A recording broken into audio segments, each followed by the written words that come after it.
예, 안녕하십니까. 2월 25일, 코로나19 브리핑 하도록 하겠습니다. 오늘 아침에 이제 비가 많이 와서 참 반가운 비였습니다. 오랜만에 이 마른, 대지에 이제 비가 촉촉하게 와서 올해 풍년을 또 예상케 하면서 한편으로는 비로 인해서 코로나19가 좀 물러가기를, 아무래도 습도가 높으면 코로나19가 환경 내 생존도 어려워지고 또 어떻게 보면 사람들 외출도 좀 줄어드는 측면도 있어서 부분적으로 이 코로나19의 퇴치에 좀 도움이 되지 않을까, 그런 측면에서 좀 기분은 좋았습니다. 자, 이것이 이제 지금 뭐 세계적인 코로나19 발생 현황입니다. 거의 8만 정도 확진 환자에 2,600여 명의 사망자인데, 물론 중국이 다수지만 지금은 중국은 증가세 추세가 줄면서 한국, 이탈리아, 또 이란 이런 데가 이제 사실 지역사회 감염 전파가 있는 걸로, 일본도 마찬가지죠. 홍콩, 또 싱가포르 이렇게 되는데, 사실 이 수치를 보면서 과연 지금 인도네시아는 아직도 제로거든요. 지금 이런 나라들이 과연 방역을, 인도도 아직 3명이고 계속 3명이거든요. 이 거대한 대국들이 코로나19 환자가 없다는 것이 방역을 잘해서일지, 감시체계가 없어서 발견을 못하는 건지. 사실 우리가 이 숫자를 해독할 때 선진국은 비교적 방역 감시체가 잘 돼 있기 때문에 그 숫자를 어느 정도 믿을 수 있지만, 감시체계가 없는 그 방역체가 미흡한 국가에서 숫자를 그대로 해석하기는 좀 어려울 것 같습니다. 이것이 이제 어제 우리나라에서 질병관리본부에서 발표한 환자 수입니다. 어제 833명을 기록했고요. 조만간 까딱 잘못하면 오늘 1000명을 넘어설 것 같습니다. 그리고 사망자는 8분이고 그중에 6분이 청도 대남병원입니다. 청도 대남병원 정신병동에 있는 환자분들은 참 어떻게 보면 뜻하지 않게 당한 입장이 된 거죠. 누군가 그 코로나19 감염 환자가 방문해서 그 정신병원에 장기간 입원해 있는, 또 여러 가지 지병이 있는 분들이 감염되고, 또 감염되고도 한동안 증상을 표현을 못하고 폐렴이 심한 상황에서 사망자가 속출하는 것 같습니다. 그러니까 뭐 다른 나라에 비해서 그 확진 환자 수에 비해서 우리가 사망자가 많은 편이죠. 지금 1%니까요. 우리가 뭐 한국 의료 선진국이고 해서 사망자가 많이 낮을 것이라고 봤는데, 833명에 8명이 사망했으니까 1%거든요. 이게 참 안타까운 일입니다. 우리가 방심해서는 안 되겠다, 그런 말씀을 드리고, 지금 우리가 이제 신천지 교회하고 청도 대남병원을 집중하고 있는데, 사실은 저는 다른 뭐 부산이라든지 뭐 경북, 부산의 온천교회나 경북의 그 이스라엘 성지순례 갔다 오신 분들 사이에서 또 다수가 발생됐고, 서울에도 모 대학병원이 지금 환자 수는 소수지만 사실은 태풍 앞에 평온한 지금 순간 아닌가. 우리가 신천지에 너무 매몰돼서 거기만 바라고 있으면 또 다른 큰 재난이 다른 곳에서 터질 가능성이 있다고 봅니다. 그래서 이것이 지금 우리나라의 이제 에피데믹 커브인데, 이제 보시면 아시겠지만은 지난 목요일부터 해서 주말에 이렇게 급격하게 올라왔습니다. 그 전에 어떻게 보면 한 달 정도는 그 선방했다고도 할 수 있습니다. 여러 가지 방역에 있어서의 뭐 그 문제점은 지적될 수 있지만, 뭐 신종감염병이고 초기에 방역하는데 이제 애로사항을 감안해서 이해할 수 있다 하더라도, 분명히 이 지난 20일, 그러니까 확진 환자 1월 20일 날로부터 한 달 시점을 지나서 지금 폭발적으로 기하급수적으로 늘고 있습니다.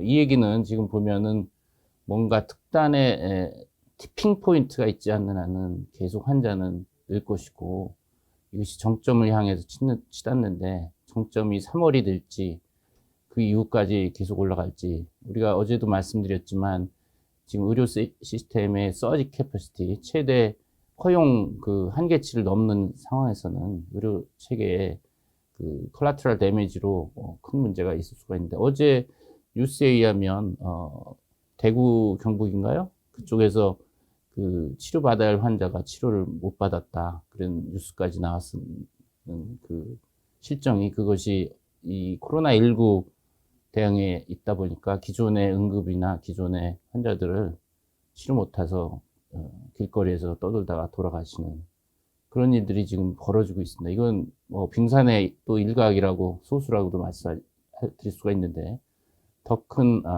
부수적 피해가 가능합니다. 그래서 지금 이 에피데믹 커브를 잘 우리가 매일매일 살펴봐야 되는데, 지금 이렇게 기하급수적으로 하루에 200~300명이 느는 그 수준으로 느는데, 여기 어떤 결정적인 티핑 포인트, 이거를 꺾을 수 있는 어떤 전략이 지금 절실한 상황인데, 사실상 그 지금 내놓는 정책들을 보면 이것이 과연 그런 티핑 포인트가 될 만한 이런 코로나19의 폭발적인 환자를 꺾고, 그 증가세를 꺾고, 우리가 서지 캐퍼시티, 우리의 의료 체계가 감당할 수 능력 안에서 이거를 서서히 연착륙하면서 우리가 이 고비를 넘을 수 있을까 하는 좀 의구심이 듭니다.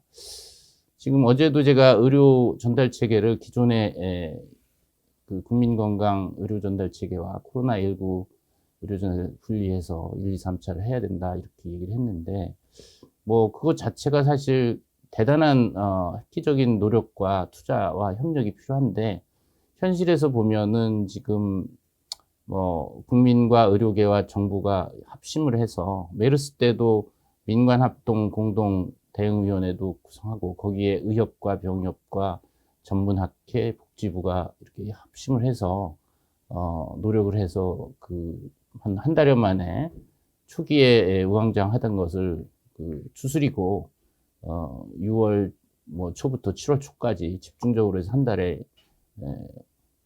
끝냈던 기억이 있는데, 지금 보면은 뭐 병협은 협조해서 안심병원 제도도 지금 도입하고 또 하는데, 의협하고는 정부하고 거의 협력이 없는 것 같습니다. 소통이 안 되고 있는 것 같습니다. 이거 어떻게 보면은 그 바이러스와의 전쟁에서 민관이 합동해서 전력을 다해도 쉽지 않은 상황에서 아직도 불협화음이 있다라는 건 상당히 이건 걱정이 되는 바가 있습니다. 여러 가지 뭐 서로 이제 뭐 그 견해가 다를 수 있지만은, 코로나19라는 국민 건강과 국가 안위에 위협이 되는 이런 감염병과의 대응에 있어서는 아마 협력해서 하겠다라는 자세는 같으리라고 저는 생각합니다. 그런 측면에서 지금 이 환자 폭발적인 증가를 꺾고 티핑 포인트를 만들기 위해서는 국민과 의료계와 정부가 협력해서 획기적인 이 코로나19 진료 체계를 빨리 수립해서 하지 않으면 더 큰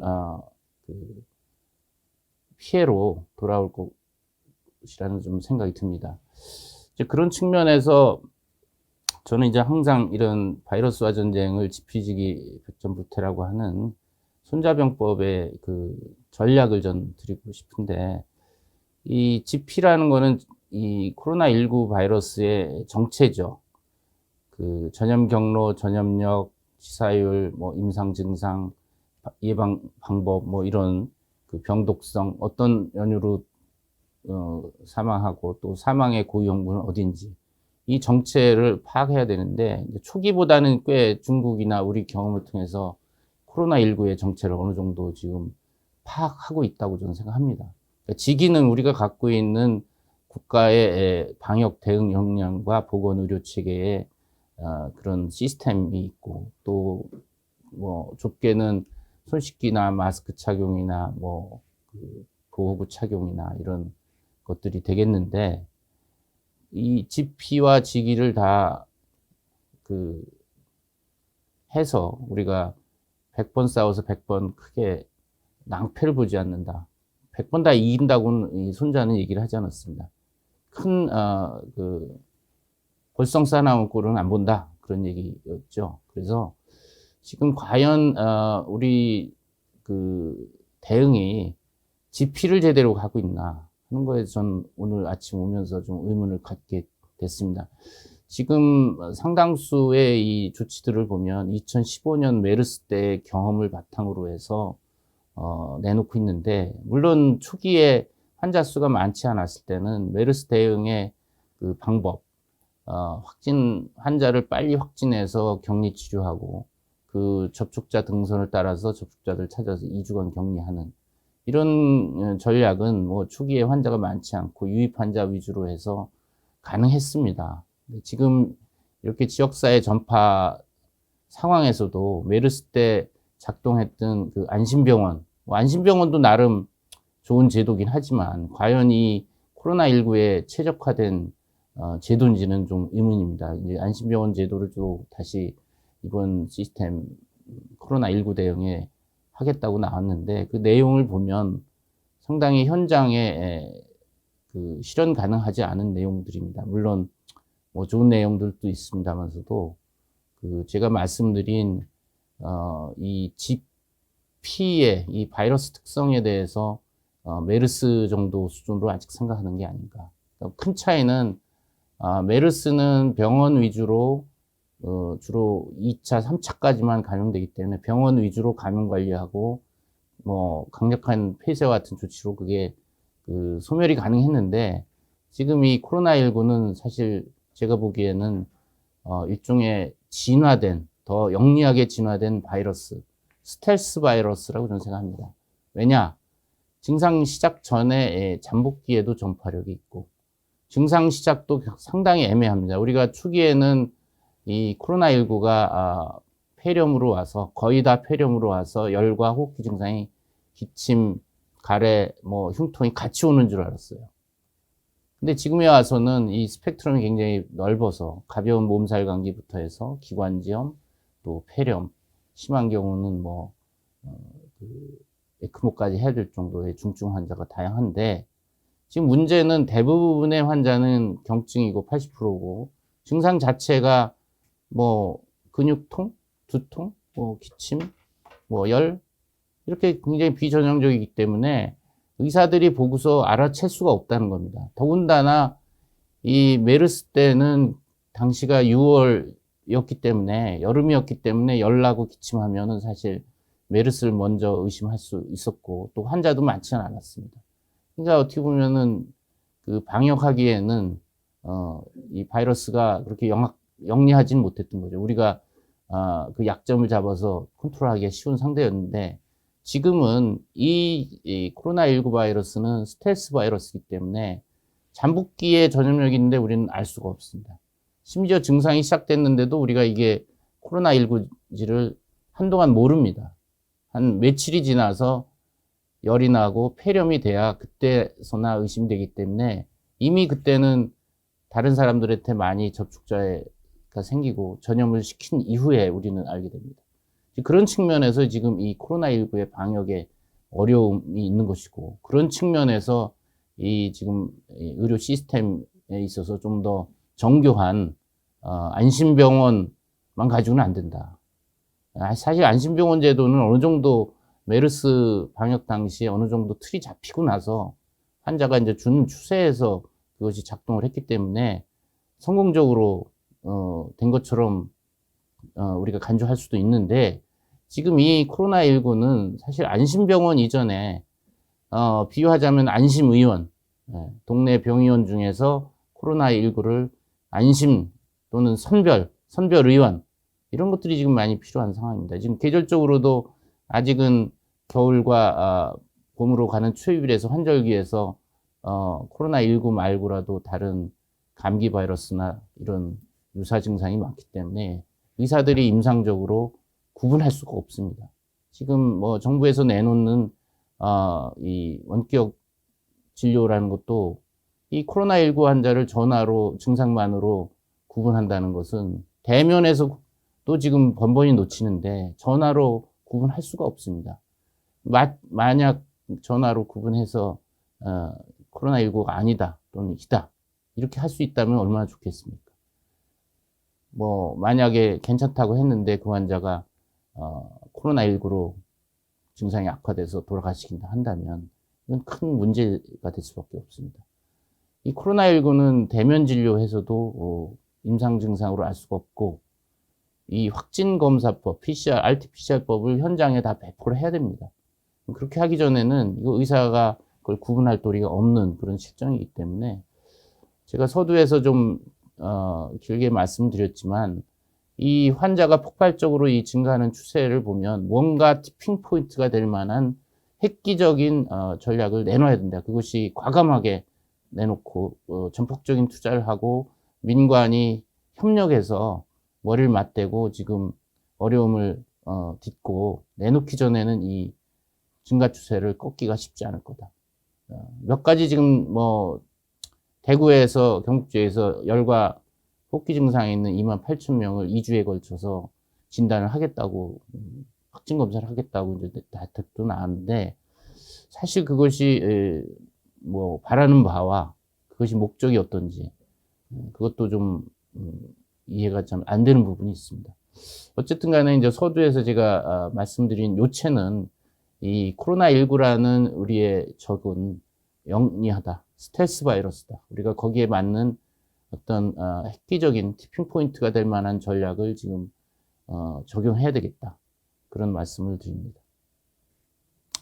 그래서 현재 여성이 어제보다 좀 더 많죠. 6대 4로 여성이 많은데 아마 신천지 교회 관련해서 아무래도 여성이 많기 때문이 아닌가 생각이 되고 지금 연령대를 보면 우리가 60대가 좀 많은데 이것이 아마 대남병원 환자들이 많이 포함되다 보니까 60대가 많고 여기서 또 사망자들이 나오는 것 같습니다. 50대 말 60대 초에서 지금 대남병원 사망자가 있는 것 같고 어린이들도 있지만 어제도 말씀드렸지만 되게 어른, 부모나 유치원 선생님들이 확진이 되고 아이들한테 전파시키는 거니까 어린아이들을 보호하려면 어른들이 손 씻기, 기침 에티켓 이런 것들을 잘 준수해야 된다. 그런 말씀을 다시 강조드립니다. 국내 신고 환자 현황입니다. 역시 이 대구와 경북이 거의 4분의 3인데 뭐 대구는 이제 신천지 교회가 집단 클러스터가 되면서 그 확산된 측면이 있고 경북은 이제 청도에 있는 대남병원 그 다음에 이 이스라엘에 이제 성지순례 다녀온 신도분들이 이제 경북 여러 의성이나 각지이기 때문에 이렇게 많은 것 같고 제가 다시 말씀드리지만 대구, 경북 지금 철저히 정부가 지금 방역하겠다고 하고 있기 때문에 그거를 더 강력하게 해주시면 될 것 같고 이제 그렇다고 다른 지역을 간과해서는 안 된다는 거죠. 지금 부산도 지금 조짐이 환자 증가 추세가 있고 서울도 뭐 아직 뭐 몇몇 군데 지금 예를 들어서 뭐 서울 서북부에 이제 대학병원도 지금 폐쇄 상태고 또 부산은 이제 또 한 교회가 지금 집단 발생하고 있어서 그로부터 해서 일종의 불씨가 돼서 주변에 또 확산될 조짐이 있어서 이 대구 경북 이해 지역도 철저하게 지금 방역을 해서 확산을 차단해야 되는 대구처럼 이렇게 폭발하고 나면 이미 이제 그 손쓰기가 상당히 어려운 상황인 거거든요. 따라서 상당히 좀 그 국면이 다면적으로 여기저기를 다 살펴야 되는 어려운 상황이라는 것은 우리가 알 수가 있습니다. 그런 측면에서 좀 더 국면 넓게 보고 각 지역의 지자체가 아마 중심이 돼서 이 코로나19 유행을 조기 차단해야 될 것 같습니다. 이것이 이제 뭐 코로나 바이러스 감염증 행동 수칙인데요. 뭐 이게 좋습니다. 그렇긴 한데 여기 보면은 발열이나 호흡기 증상 있는 사람의 경우에 이 증상 어떻게 하냐? 등교나 출근을 하지 말고 외출을 자제해 주십시오. 집에서 충분히 휴식을 취하시고 3, 4일 경과를 관찰해 주십시오. 38도 이상 고열이 되거나 증상이 심해지면 콜센터, 보건소, 선별진료소를 우선 방문하여 진료받으세요. 의료기관 방문은 자기 차량을 이용하고 마스크를 착용하십시오. 전문 의료진에게 해외 여행 및 호흡기 증상자와의 접촉 여부를 알려주십시오. 사실 국민 입장에서는 열이나 기침이 나면 코로나19 아닐까 걱정이 돼서 이제 이 수칙을 따라야 되는데, 뭐 등교나 출근 자제하고 이제 자가격리를 일단 한 다음에 뭐 1339나 이 보건소 선별로 연락을 해야 되는데, 문제는 3, 4일 동안 집에서 쉬고서 경과 관찰하고 이걸 할 국민이 얼마나 있을지 좀 참 우려스럽습니다. 지금 코로나19 환자들이 증상도 참 애매하고, 초기 증상이 그냥 마른 기침으로 오거나 인후통으로 오거나 미열이 있거나 이렇게 시작하기 때문에 3, 4일 경과를 관찰하고, 학교라든지 직장에서 3, 4일 집에서 쉬게 해줄 수 있을지도 좀 의문이고요. 진단서 없이. 그 다음에 세 번째, 38도 이상 고열도 이게 지금 폐렴이나 돼서 상당히 심한 상황에서 열이 나는데, 초기에 이제 미열이 있을 수도 있고, 증상이 심해지면 이렇게 콜센터 아니면 보건소 문의하라고 했는데, 사실 이거를 보면서 국민들이 증상이 심해지면 이렇게 하라고 그러면 이게 참 난감한 거죠. 따라서 이런 수칙이 좀 더 지금 현 상황에 맞게 이 병의 정체와, 우리나라도 벌써 800여 명의 환자가 있지 않습니까? 그 정보를 다 분석을 해서 객관적인 그 자료로 우리나라 환자에서 코로나19의 증상은 어떠하고, 어느 시점에서 폐렴이 오고 어떤 요인으로 사망 위험이 있고, 이런 것들을 좀 분석해서 객관적인 자료로 좀 제시를 해줬으면 좋겠다, 그런 생각이 들고, 현실적으로 열 나고 기침하면 근처 병의원을 먼저 찾게 마련인데, 지금 근처 병의원의 역할은 여기 없습니다. 따라서 이 보건소 콜센터로 이제 집중이 되고, 그러면 이제 전화 불통이 되고 즉시 응대가 안 되는 그런 문제가 있고, 지금 선별진료소를 이제 보건소하고 대학병원에 이렇게 있는데, 대학병원에 몰리다 보니까 기존의 환자들과 섞여서 위험한 상황이 이제 벌어지는 것도 걱정이 되고, 따라서 좀 이런 부분들이 좀 현실을 반영한, 현장에서 적용 가능하고 현장에서 즉시 조치가 될 만한 구체적인 내용으로 좀 돼야 되겠다. 진단검사법도 지금 아직 그 배포를 충분히 안 된 그 선별진료소도 있기 때문에, 이 국민이 선별진료소 와서 의심이 돼서 검사를 하고, 그 검사를 결과를 기다려야 되는데, 뭐 즉시로 6시간 이내에 나오는 데는 상관없겠지만, 뭐 다른 데 보내서 결과를 기다리는데 한참 기다려야 되는데, 그러면 그 국민은 어디서 기다리냐 말이에요. 집에 가서 기다려야 될지, 선별진료소 안에 공간에서 이렇게 있어야 될지, 여러 가지 좀 불안한 구석이 있다는 거죠. 그래서 좀 현장에 좀 현실을 반영한 행동수칙이 나와야 되지 않냐 하는 생각을 하게 됩니다. 이 코로나19 18명의 환자의 상기도 검체에서 이 바이러스 농도가 증상 시작별로, 시간대, 날짜별로 언제 많이 나오는지 보시면은, 처음 3에서 5일이 가장 많이 나오죠. 5일까지가. 그리고 한 일주일 때쯤 되면 현저히 감소가 됩니다. 그 얘기는 코로나19 환자의 증상 시작 3일에서 5일이 바이러스가 가장 기침 재채기에 배출이 많이 되고, 그때 전염력이 높다, 그때 노출자들에서 환자가 발생할 확률이 높다, 그런 시사점을 주고 있고, 뭐 길게는 뭐 2주까지도 바이러스 농도는 낮지만 나온다라는 점에서 이 코로나19 바이러스의 이제 그 전염성이 늦게까지도 있다, 그런 얘기를 드릴 수가 있어서, 앞서 제가 이 코로나19 바이러스는 과거 우리가 경험한 사스나 신종플루 또 메르스와 또 다른 아주 진화한, 뭐 잠복기에도 전염력이 있고 또 증상 초기 경미한 상황에서도 바이러스가 많이 나와서 전염력이 높은 그런 스텔스 바이러스다라고 제가 이제 비유를 드렸는데, 그만큼 우리가 무방비로 당하고 초기에 알아채지 못해서 많은 노출자가 생기고 환자가 생기는 그런 이유를 지금 이 바이러스의 호흡기 검체의 농도에서 우리가 알 수가 있습니다. 이런 측면에서 우리가 방역에 더 철저히 해야 된다. 그런 시사점이 있다고 할 수가 있겠습니다. 두 번째는 역시 이 계속 논란거리가 됐던 무증상, 그러니까 증상 시작 전에 잠복기에 전염력이 있느냐, 뭐 초기에 중국에서 있다고 했다가 그 다음에 독일 연구자들이 발표했는데 그것이 환자 병력 정치를 철저히 안 하고 그냥 안색만 살피고 잠복기라고 해서 그 오류가 있다.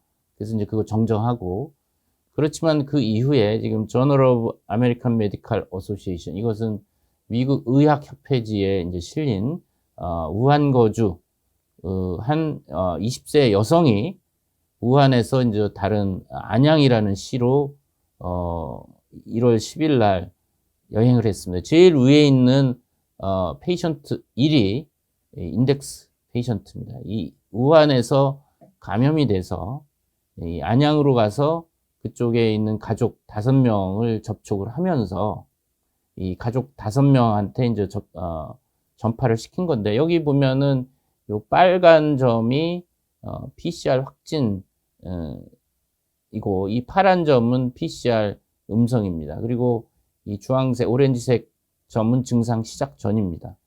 그러니까 지금 이 인덱스 케이스가 가족들하고 접촉을 한 이후에 이 가족들 페이션트 2번, 3번, 4번, 5번, 6번이 증상이 시작이 됐습니다.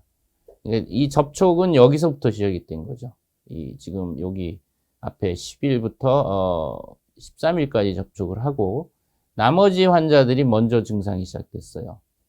그래서 25일, 6일에 그 확진이 됐고, 가족들이. 이 인덱스 케이스는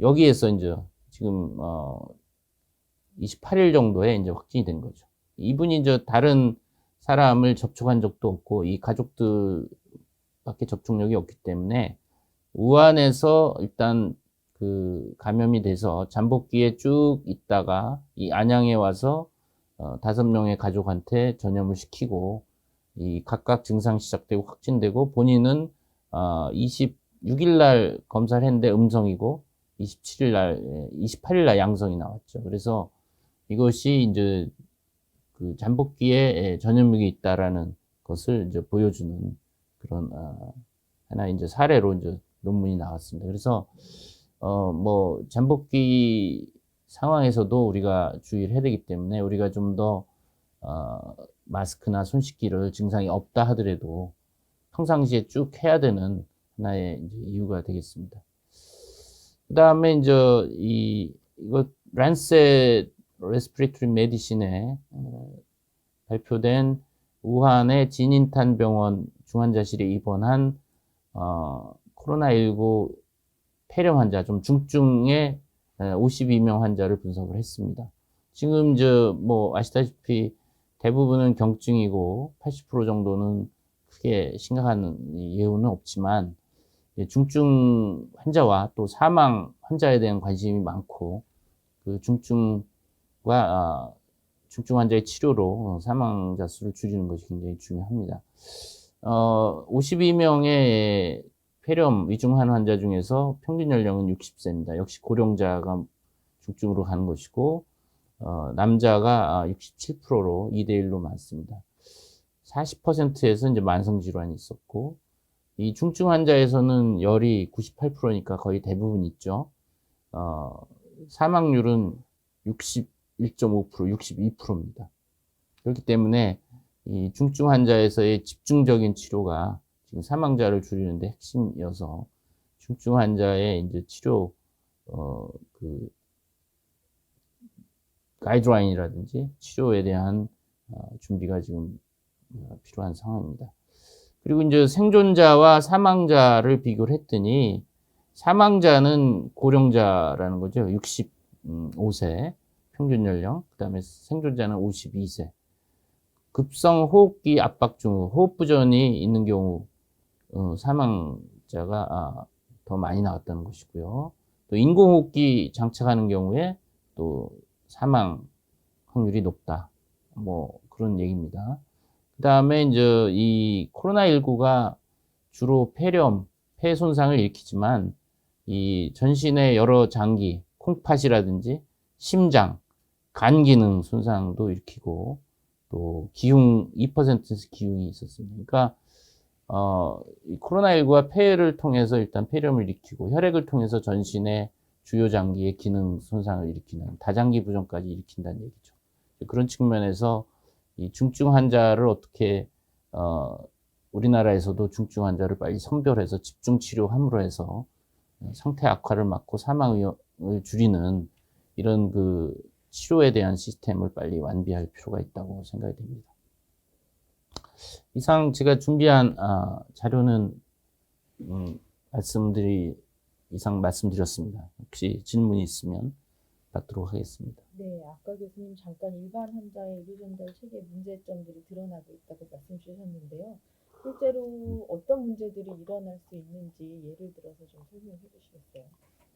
지금 그 열나고 기침하면 어떤 국민 모두가 코로나19 아닐까 하는 그런 이제 걱정을 하시게 되는데, 통상적으로라면 이제 동네 의원에 가서 이제 진단받고 치료를 받아야 되는데, 지금 동네 의원의 경우는 상당수는 선별진료소를 가시오. 뭐 보건소라든지 큰 대학병원, 종합병원 옆에 있는 선별진료소 가라고 하고, 또 일부 의료진들은 뭐 휴가를 가서 잠시 문을 닫는 경우도 있고, 또 일부 의료진은 용감하게 보겠다 해서 이제 보다가 만에 하나 이제 확진 환자가 나오면 병원을 의원을 폐쇄해야 되고 또 2주간 격리해야 되는 이런 상황인 거죠. 그렇다 보니까 그 동네에서 열나고 기침하고 의심되면은 보건소 아니면 선별진료소, 대학병원, 큰 병원 선별진료소 몰리게 되고, 그러게 되니까 보건소라든지 이 큰 병원의 선별진료소에 환자들이 몰리게 됩니다. 그러면 한 환자를 보는데 보호구 착용하고 1시간 이상 걸리니까 기다리기도 힘들고, 의료진도 그 많은, 사실 대학병원의 경우에 기존에 다니는 환자와 입원 환자를 진료하는데도 사실 빠듯합니다. 그런데 가외로 몰려드는 이 선별진료소 오는 환자들을 안전하게 폐렴이 있는지 또 이 코로나19 확진인지 이런 검사들을 일일이 해야 되기 때문에 시간도 걸리고, 확진 검사에도 시간도 6시간 이상 걸리고, 또 어떤 경우는 하루 지나야지 나오는 경우도 있고, 저녁에 보는 경우는.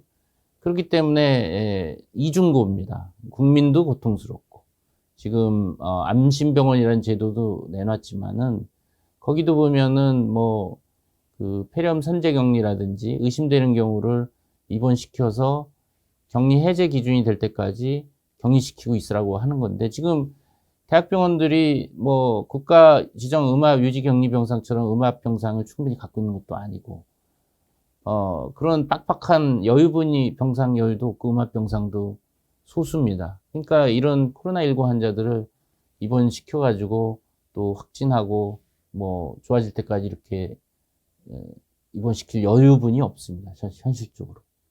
그런 그 현장의 어려움이 사실은 좀 반영이 돼서 그 실제적으로 그 안전하게 효율적으로 갈 수 있는 시스템을 만들어야 되는 겁니다. 중증 환자분들도 치료를 못 받는 상황도 벌어질 수 있는 건가요? 지금 중증 환자도 지금 뭐 멀리 볼 것도 없습니다. 대구 경북 지역을 보면 이미 이제 확진 환자가 수백 명이 됐는데 음압 병상은 이미 부족하고, 또 확진 환자도 입원을 못하고, 그 중에 이제 중증 환자들이 어떤 우선순위를 가지고 그 중에서도 수백 명이 있지만 우선순위를 중증 환자, 고령자, 만성병 환자, 코로나19 환자를 대학병원의 음압격리병상에 집중 치료하는 이런 선별해서 그 분류를 해줘야 되는데, 그렇게 되는 게 아니라 오는 대로 이제 되는 대로 입원이 되는 걸로 제가 듣고 있습니다. 그러다 보니까 중증 환자들이 우선적으로 치료받는 시스템이 안 되는 게 이미 대구 경북 지역에서 있고, 나머지 지역은 아직은 지금 음압병상이 꽉 찬 건 아니지만 확진 환자가 입원해서 좀 폐렴으로 심해서 음압병상 입원하면 적어도 2주입니다. 적어도 2주예요. 그러니까 음압병상이 뭐 정부에서 유지하는 게 뭐 300여 병상이 있지만 실제 1인실은 그 중에 뭐 180여 개인가 뭐 일부고요. 그러다 보니까 이제 코호트 병실로 운영해야 되는 상황이고, 이런 상황들이 어떻게 보면 지금 우리 응급의료 시스템에서는 중앙 콜센터에서 전국에 뭐 이 권역별 지역별로 해서 네트워킹해서 중환자가 생기면 우선순위를 통해서 이렇게 배분해서 어디로 가라 어디로 해서 이렇게 해주는, 갈라주는 시스템이 있는데, 지금 코로나19는 그렇지가 않은 것 같습니다. 지금 그런 시스템이 필요한 거죠. 지금 코로나19 환자가 많이 느는데 여기서도 우선순위를 정해서 중증 환자를 잘 음압병상이나 고도의 의료진과 기계가 있는 쪽으로 우선 배치하고 하는 그런 것들을 지금 스트림라이닝, 질서 있게 배분을 해줘야 됩니다. 그런 시스템이 응급의료 체계에서는 잘 돼 있는 걸로 좀 알고 있는데, 그런 시스템을 좀 여기에 이식해서 할 필요가 있죠. 네, 그리고 아까 잠깐 설명해 주신 국민안심병원이라는 게 뭔가요?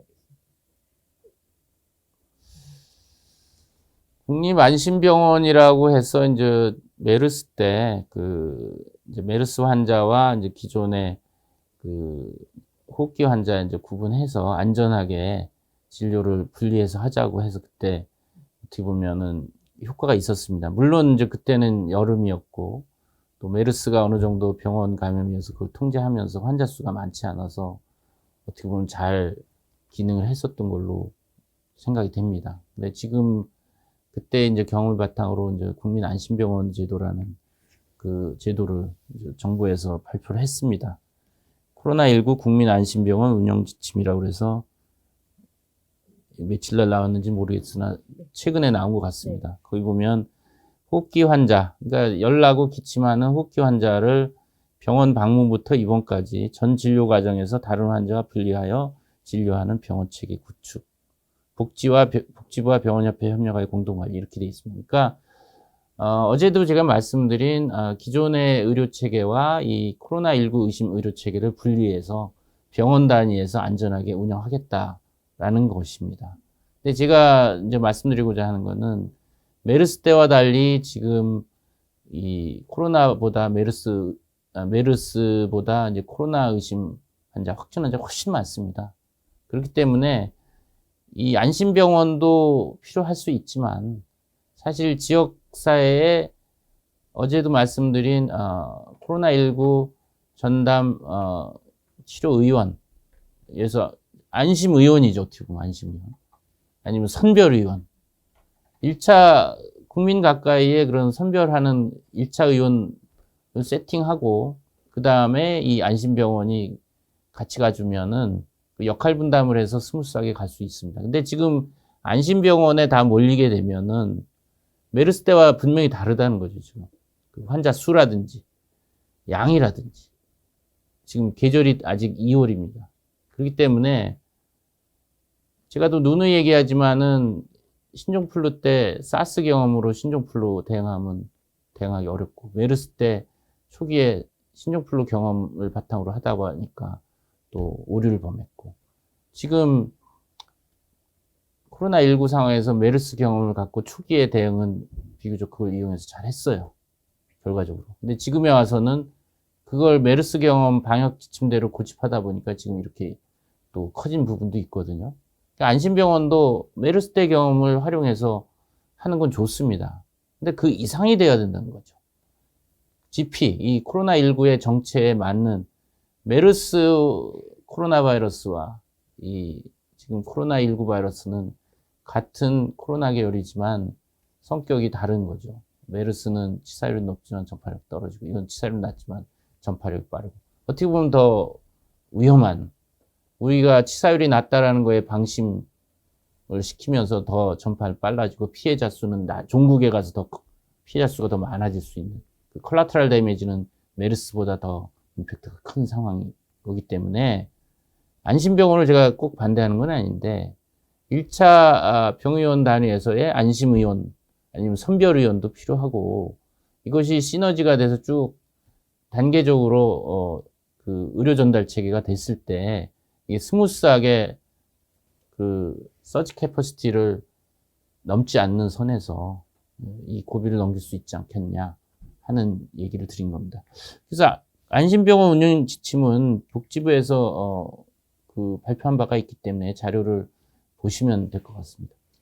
질문 들어온 거 하나 드릴게요. 스페인 독감 같은 경우에는 어린이와 젊은 층에서 사망률이 높았는데 코로나19는 어린이랑 젊은 층보다는 고령 쪽이 더 감염자 수도 많고 사망률도 높은 이유가 뭔지 물어보시는 분이 있는데요. 스페인 독감 1918년에는 W자로 20대에서 40대 이 청장년층 사망률이 높고 그런 어린이라든지 노인 사망률도 높긴 했죠. 그렇지만 그때 2차 대전 중이었다 보니까 1차 대전의 그 열악한 참호 속에서 병사들이 스트레스와 기아와 또 여러 가지 악조건 속에서 참호해서 그 스페인 독감이 돌다 보니까 그 폐렴이 걸리고 또 2차 세균성 폐렴으로 많이 사망한 걸로 지금 추정하고 있습니다. 지금 사실은 1918년 스페인 독감이 돌 때는 그것이 인플루엔자 바이러스가 원인인지 몰랐어요. 그러니까 인플루엔자 바이러스는 1930년도에 처음 발견이 됐습니다. 그때는 세균인지 뭔지 몰랐고 또 1918년에는 항생제가 없었습니다. 항생제가. 1928년 저 페니실린 플레밍이 발견하고 실제 제품으로 나온 거는 2차 대전 1940년대 초에 42년에 2차 대전 때는 병사들이 항생제 혜택을 받았죠. 그렇지만 1918년에는 폐국인 폐렴이라든지 이런 세균 폐렴으로 많이 희생자가 생겼고 또 그런 측면이 있기 때문에 100년 전 1918년과 지금 102년 전 2020년을 단순 비교할 수는 없습니다. 지금 이제 코로나19 우리가 어떤 감염병의 역학도 병원체와 숙주의 요인도 있지만 우리가 교통의 발달과 우리 생활 패턴과 그 인간의 행동, 휴먼 비헤이비어 영향을 많이 받기 때문에 그런 요인을 고려해야 되고 지금 이 코로나19의 경우는 상당히 이제 활동적인 대외 활동이 많은 40대, 50대가 다수가 걸리고 이 40, 50대가 집에 와서 아이들한테 퍼뜨리거나 노인한테 퍼뜨리거나 해서 2차 감염자로 아이들이나 노인들이 걸리고 노인들은 중증으로 해서 이제 사망자가 생기는 이런 패턴이기 때문에 이것이 어떤 뭐 면역력의 차이도 있지만 사실 노출의 위험이 아무래도 40, 50대가 사회활동도 하고 뭐 교회든 뭐 비즈니스든 어떤 해외여행이든 활발한 연령이다 보니까 여기서 환자가 많이 생기는 것으로 이제 지금 분석이 됩니다. 교수님 질문 하나 더 드리겠습니다. 그 해외 전문가들이 뭐 2월 말을 코로나19 고비로 보고 있는데요. 교수님 생각은 좀 어떠신지, 또 국내에서는 지금 갑자기 환자가 급증하고 있는데 국내 코로나19 뭐 얼마나 오래 진행이 될까요? 저는 뭐 섣불리 예단을 안 하는 편입니다. 근데 이제 지금 뭐 당연히 지금 그 질문이 가장 궁금한 질문 중에 하나고 저도 궁금한 상황인데 지금 뭐 해외가 문제가 아니라 이제 우리나라에 이제 지금 불이 붙었기 때문에 중국의 상황은 중국은 감소 추세라고는 하지만 그게 사실 그 숫자가 그 맞는지도 사실 모르겠습니다. 이게 중국이 후베이성 이해의 성들을 보면 숫자가 예를 들어서 뭐 1000명 미만을 하는 그 성들을 보면 숫자가 뭐 982명, 985명, 1000명을 안 넘어가요, 최근에는. 그래서 그게 뭐 둘 중에 하나가 있죠. 방역을 철저히 하고 이동을 제한해서 진짜 제대로 해서 안 늘 수도 있고 아니면 그 숫자가 실제보다 적을 수도 있고 어떻게 보면 이제 우리나라가 조만간 광둥성 밑에 뭐 저장성이나 후난성이나 이런 1000명을 넘어서 순식간에 이제 중국 한 개 성, 상위 랭킹을 할 정도로 우리나라가 이제 콜짝으로 느는데, 그래서 중국의 자료를 보면은 진짜 철저히 해서 뭐 그 중국 체제 하에서는 도시 봉쇄도 하고 이동 제한 철저히 하니까 이렇게 확실히 주는 것이 그 효과라고 믿을 수도 있고, 또 아니면 저게 실제 뭐 숫자일까? 좀 언더 에스티메이트 아닐까? 과소 보고되는 게 아닐까 하는 또 의심도 있습니다. 그런 측면에서 이제 사실 중국의 발생 상황보다는 우리 지금 발생 상황이 우려가스럽고, 우리나라의 이 지금 방역을 어떻게 철저히 하고 또 어떻게 예상을 해볼까. 결국은 우리나라에서 방역, 아까도 계속 말씀드렸지만 폭발적으로 늘고 있고, 이미 2월 말입니다. 2월 말에 정점이라는 거는 예상하기가 어렵고, 3월로 정점이 가지 않을까 하는 조심스러운 그 반응을 드리고, 중요한 거는 지금이 중요한 또 모먼텀이고, 그 티핑 포인트가 될 만한 뭔가 획기적인 방역 체계 전략, 코로나19에 특화된 진짜 특단의 말이라는 말을 하지만, 사실 특단의 조치라는 것이 내용을 보면 특단이 아닌 경우가 또 많아서, 진짜 이 번쩍이는 아이디어, 그런 걸로 지금 이 조치가 돼서 그것이 티핑 포인트가 돼야지 우리가 조기에 정점을 더 올라가지 않고 좀 막을 수가 있는데, 지금 봐서는 이 3월이 정점에 지금 달하지 않을까. 이제 조심스럽습니다. 이건 뭐 확실하지는 않습니다. 지금 올라가는 추세를 그냥 플로팅을 해보면 지금 뭐 지금 1000명이 아니라 그 이상을 올라가게 되면 상당히 걱정되는 바가 있습니다. 지금이 어떻게 보면 우리가 윈도우 오브 오퍼튜니티, 기회의 창, 그러니까 효과적인 아주 결정적인 방역 조치를 할 수 있는 기회가 점점 좁아들고 있는 것이 아닌가. 우리가 뭐 여름이 되면 사그라들 것이다, 이런 기대가 있지만, 여름까지 가기 전에 이제 큰 정점을 찍고 그것이 큰 영향을 끼칠 수 있을 가능성이 있기 때문에 참 뭐 지금 서둘러야 되지 않을까 하는 생각을 하고 있습니다. 예, 이상 오늘 좀 늦게 시작했지만 경청해 주셔서 감사드리고, 내일 다시 9시에 찾아뵙도록 하겠습니다. 감사합니다.